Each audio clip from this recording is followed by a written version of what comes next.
Moi bo día a todos e a todas. Acabamos de escoitar o discurso do presidente da Xunta de Galiza que nos demostra que o señor Feijóo non confía na capacidade e na potencialidade que ten o noso país e que vai seguir gobernando a favor dos intereses do Partido Popular e dos lobbies económicos amigos do Partido Popular en contra do interese xeral dos galegos e das galegas. Vimos a un presidente que pensa en pequeno xusto no momento en que máis necesitamos pensar Galiza en grande. Estamos nun momento decisivo e é fundamental pensar Galiza en grande, porque estamos vendo como pensar Galiza en pequeno ten consecuencias. O señor Feijóo fai que Galiza sea máis pequena na nosa industria, no noso emprego, na nosa innovación, conduce a Galiza a ser máis pequena nos seus servizos públicos, na ciencia, a ser máis pequena hasta en poboación. E este é o retrato do fracaso de tres gobernos consecutivos do señor Feijóo que está demostrando que é incapaz de erguer o país e poñer a producir a gran capacidade e potencialidade que temos en Galiza.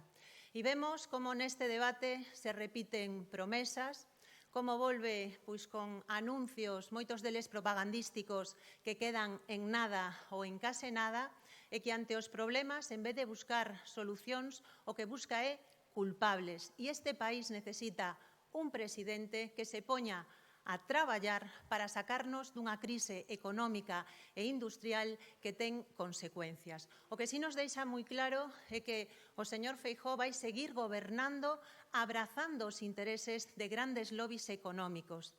É curioso como ante temas de grande trascendencia que preocupan a cidadanía, como pode ser o abaratamento da luz nunha Galiza que ademais é rica en electricidade, non haxa ningunha soa medida. Prefire seguir abrazando o lobby eléctrico que abrazar a defensa dos intereses do país. Vemos tamén esa connivencia cando defende os intereses de consellos de administración e non os intereses e o interese xeral dos galegos e das galegas. Outro caso é o de Ence, onde, en vez de defender a legalidade e que se cumpra a lei, o señor Feijóo prefire seguir defendendo unha prórroga ilegal e os intereses do Consello de Administración de Ence. Este país ten problemas importantes, pero necesita un presidente que poña solucións e que pense Galiza en grande. E tamén é curioso como o señor Feijóo nos falou de moderación neste debate.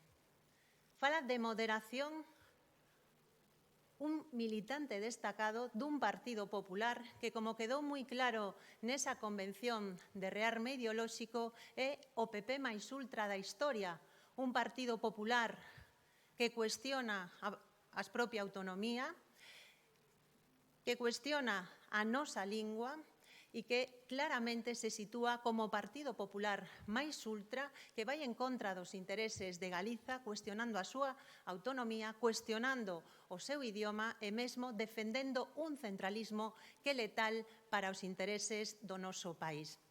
E teño que decir que hoxe tamén escoitamos nesta sesión valoracións que son dolorosísimas, porque despois de todo vivido na pandemia, despois de todo o sufrimento que a sociedade, que as persoas levamos sufrindo nestos meses, ninguén se merece que veña o presidente da Xunta a presumir das cifras de falecementos. Creo que é do peor que levamos escoitado na Cámara e, sobre todo, creo que os galegos e galegas se merecen moito máis despois do gran exemplo que nos deron nesta pandemia. Estamos nun momento decisivo de grandes cambios e transformacións onde temos que pensar Galiza ao grande porque somos un gran país. E medidas para sacar a Galiza da situación na que está, o que se necesita é un goberno que confíe no país, que teña ambición, que teña proxectos, que mire menos para Madrid e que mire máis aos ollos os galegos e as galegas, que sufren as listas de espera na sanidade pública, que sufren os recortes que hai en ámbitos tan importantes, pois como pode ser que non teñamos un servizo público que garantice o dereito a unha vellez digna, ou que sufre tamén cando vemos un dos graves problemas que ten Galiza, como é a emigración.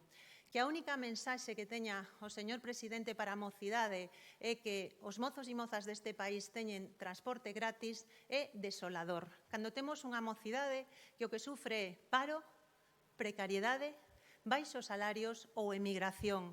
Eu creo que o transporte que están esperando os galegos e as galegas é o de volta para todos esos mozos e mozas que están fora e é a quen debemos de darlle unha oportunidade de futuro. Estamos nun momento decisivo, non se pode seguir estafando a novas xeracións de mozos e mozas e temos que darlle alternativas. Desde o BNG estamos convencidos e convencidas de que é posible crear un gran país si pensamos Galiza ao grande. E iso é o que demostraremos na sesión da tarde. Hai outra maneira de entender política. A política ten que servir para darlle solucións ás maiorías sociais e, sobre todo, temos que poñer no centro a Galiza e levantarnos desta crise porque hai esperanza se cambiamos o rumbo.